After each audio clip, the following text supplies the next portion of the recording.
अब हम number series के सेकंड मॉडल के बारे में डिस्कस करेंगे जो कि एपी, जीपी और एचपी पे बेस्ड है। एपी यानी कि अर्थमेटिक प्रोग्रेशन, जीपी यानी कि ज्योमेट्रिक प्रोग्रेशन और एचपी यानी कि हार्मोनिक प्रोग्रेशन। इससे रिलेटेड हम कुछ एग्जांपल्स करके देख लेते हैं। मॉडल 2 से रिलेटेड एग्जांपल 1 है यहाँ पर 8, 15, 22, 29, 36 एंड क्वेश्चन मार्क। अब हमने इस क्वेश्चन में क्वेश्चन मार्क को फाइंड आउट करना है कि क्वेश्चन मार्क की जगह क्या आएगा इस सीरीज़ के अकॉर्डिंग।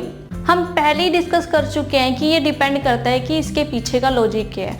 अगर आप जो सीरीज़ हमें दी हुई है उसके पीछे का लॉजिक फाइंड आउट कर लेते हो तो आप ये भी फाइंड आउट कर सकते हो कि क्वेश्चन मार्क के प्लेस पे क्या आएगा। ये आपके लिए बहुत आसान हो जाएगा फाइंड आउट करना। तो आप इसके पीछे के लॉजिक को समझिए। अब यहाँ पर हमें सीरीज़ दी हुई है 8, 15, 22, 29, 36 एंड क्वेश्चन मार्क। अब हम ऑब्जर्व करें इसे तो ये ग्रेजुअली इंक्रीज हो रही है। ये धीरे धीरे जो सीरीज़ है वो बढ़ रही है ना, बढ़ते क्रम में है ये। तो अगर हम इनके बीच का डिफरेंस देखें तो वो क्या है, तो अगर आप इसे ऑब्जर्व कर रहे हो तो इसके बीच का डिफरेंस देखिए 8 + 7 15 है ना, 15 + 7 22। ठीक है। अब हमें ये ऑब्जर्व हो रहा है कि इनके बीच का जो डिफरेंस है, इन दोनों नंबर के बीच का जो डिफरेंस है वो +7 है। तो हम देखते हैं कि बाकी के जो दो नंबर दिए हुए हैं उनके बीच का डिफरेंस भी +7 है। 22 + 7 29, 29 + 7 36। इससे ये ऑब्जर्व कर पा रहे हैं कि जो सीरीज है वो +7 + 7 + 7 के डिफरेंस से इंक्रीज हो रही है। 8 + 7 15, 15 + 7 22, 22 + 7 29, 29 + 7 36। तो ऑब्वियस है कि जो नेक्स्ट नंबर होगा वो 36 + 7 है ना। तो 36 + 7 इट्स 43। यानी कि जो हमारे पास क्वेश्चन मार्क की जगह नंबर आया वो आया 43, क्योंकि सीरीज के अकॉर्डिंग इनके बीच का डिफरेंस +7 है। तो लास्ट नंबर जो भी हमें क्वेश्चन मार्क की जगह फाइंड आउट करना है तो वो भी सेम होगा। अब ये जो एग्जांपल है ये एपी अर्थमेटिक प्रोग्रेशन का एग्जांपल है। यानी कि हमें क्लियर है यहाँ पे कि जो क्वेश्चन मार्क की जगह आएगा वो आएगा 36 + 7 43। तो हमने ऑब्जर्व किया कि यहाँ पर हमें सीरीज दी हुई है उसका मिसिंग नंबर 43 है।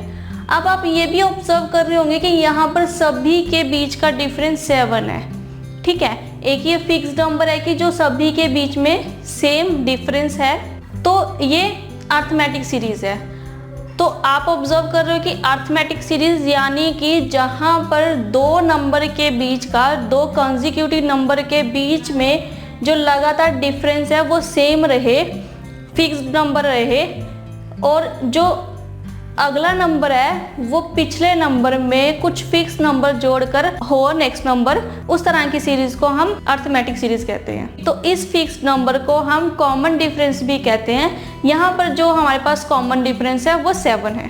तो एक बार जब हम समझ चुके हैं कि इसके पीछे का लॉजिक क्या है तो आप क्वेश्चन मार्क को भी या मिसिंग नंबर को भी आसानी से फाइंड आउट कर सकते हो। इससे रिलेटेड एक और एग्जांपल देखते हैं। यहाँ पे एग्जांपल नंबर 2 है 68, 59, 50, 42, 32, 23। अब इस क्वेश्चन में हमसे मिसिंग नंबर नहीं पूछा गया है, यहाँ पर हमसे रॉन्ग नंबर पूछा गया है कि इस सीरीज में ऐसा कौन सा नंबर है जो रॉन्ग है और इस सीरीज में फिट नहीं बैठता। तो अगर आप इस सीरीज को ऑब्जर्व कर रहे हो तो ये ग्रेजुअली डिक्रीज हो रही है, यानी कि ये सीरीज धीरे धीरे घट रही है ना। अब ये ग्रेजुअली डिक्रीज हो रही है तो हम इसके बीच का भी डिफरेंस फाइंड आउट करें।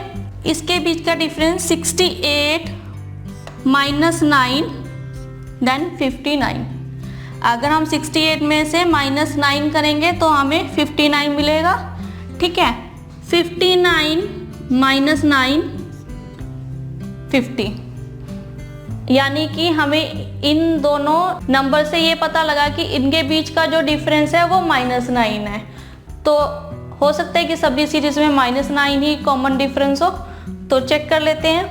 अब 50 माइनस 9 ये 41, लेकिन यहाँ तो 42 है, हो सकता है ये रॉन्ग नंबर है इस सीरीज में।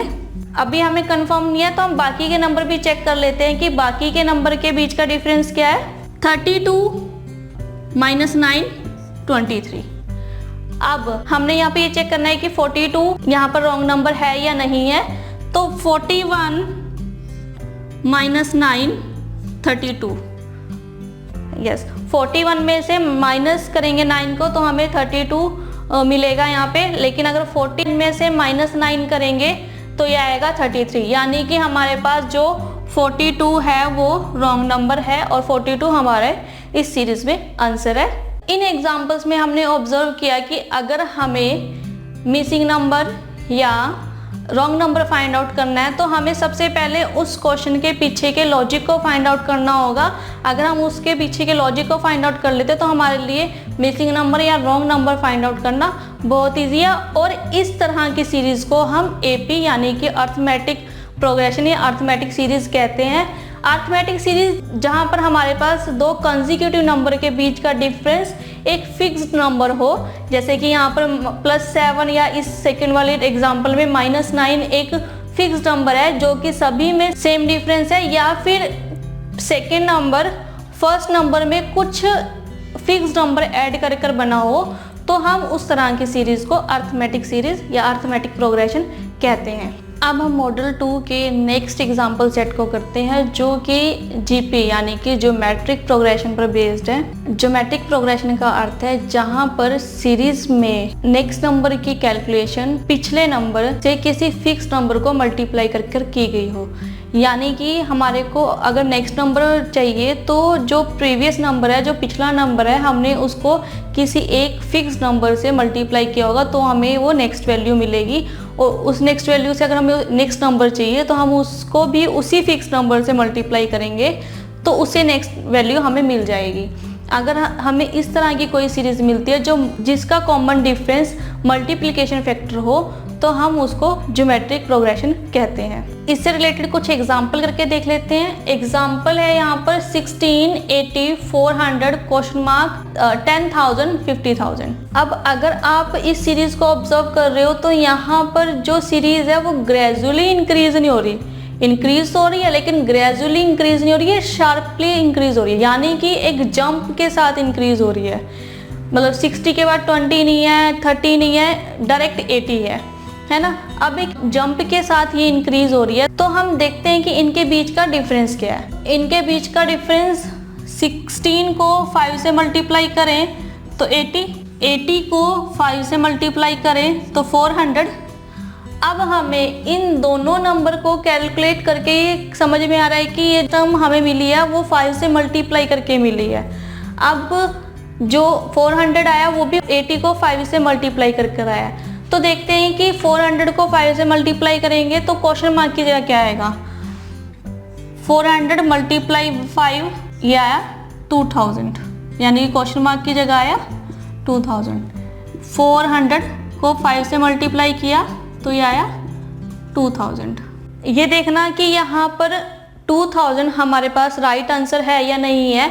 इसके लिए हम नेक्स्ट टर्म को भी चेक कर लेते हैं। अगर हम 2000 को 5 से मल्टीप्लाई करें तो ये आएगा 10,000, 10,000 को 5 से मल्टीप्लाई करें तो ये आएगा 50,000। यानी कि जो 2000 आया हमारे पास क्वेश्चन मार्क की जगह, तो ये हमारे पास मिसिंग नंबर है यहाँ पर, ये राइट नंबर है यहाँ पर 2000। तो इस प्रकार से ये जो हमारे पास सीरीज है ये ज्योमेट्रिक सीरीज है। यहाँ पर दो नंबर के बीच में एक कॉमन रेशियो है हमारे पास, जो ये फिक्स्ड नंबर हमारे पास आया इसको हम यहाँ पर कॉमन रेशियो कहते हैं। अब यहाँ पर दो नंबर के बीच में कॉमन रेशियो है और सभी में ये फिक्स्ड है। यानी कि अगर हमने सेकेंड टर्म यहाँ पर फाइंड आउट करी है तो उसको भी 5 से मल्टीप्लाई किया, थर्ड टर्म यहाँ पर हमें जो फाइंड आउट करी है उसको भी 5 से और नेक्स्ट को भी 5 से, उससे नेक्स्ट को भी 5 से।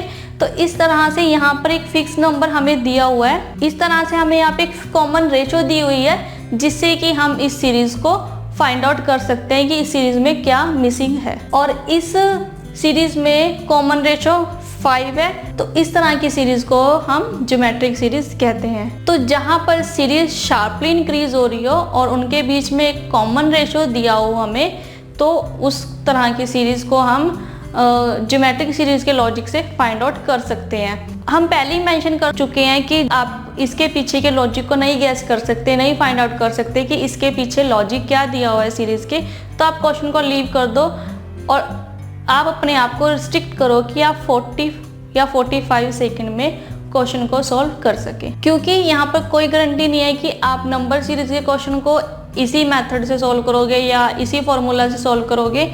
यहाँ पर इसको सॉल्व करने के बहुत सारे इन्फिनिटी फार्मूलाज या इन्फिनिटी लॉजिक है जिससे हम किसी भी सीरीज को सॉल्व कर सकते हैं। तो बेटर है कि आप ऑब्जर्व करें और अच्छे से समझिए इसको कि इनके पीछे का लॉजिक क्या है और अपने टाइम को सही आइडिया और सही जगह पर लगाइए और आप ज़्यादा से ज़्यादा प्रैक्टिस कीजिए कि आप राइट टाइम पे राइट आंसर दे सकें।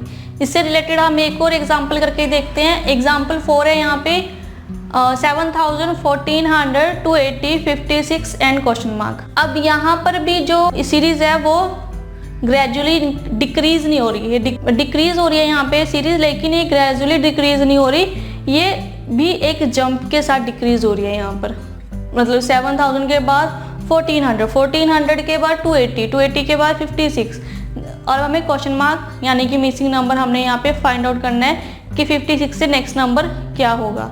अब अगर हम इसके पीछे के लॉजिक को फाइंड आउट करें तो ये सीरीज भी पिछली सीरीज के जैसी है कि इसमें भी हर एक टर्म को एक फिक्स्ड वैल्यू से मल्टीप्लाई किया गया और हमें नेक्स्ट टर्म दी हुई है। और इस क्वेश्चन में पॉइंट यहाँ पर ये है कि इस सीरीज को एक इंटीजर से मल्टीप्लाई ना कर एक डेसिमल नंबर से मल्टीप्लाई किया गया है। फॉर एग्जांपल कि 7000 को अगर 0.2 से मल्टीप्लाई किया जाए तो आएगा 1400, 1400 को 0.2 से मल्टीप्लाई किया जाए तो आएगा 280 और अगर हम 280 को 0.2 से मल्टीप्लाई करेंगे तो ये आएगा 56।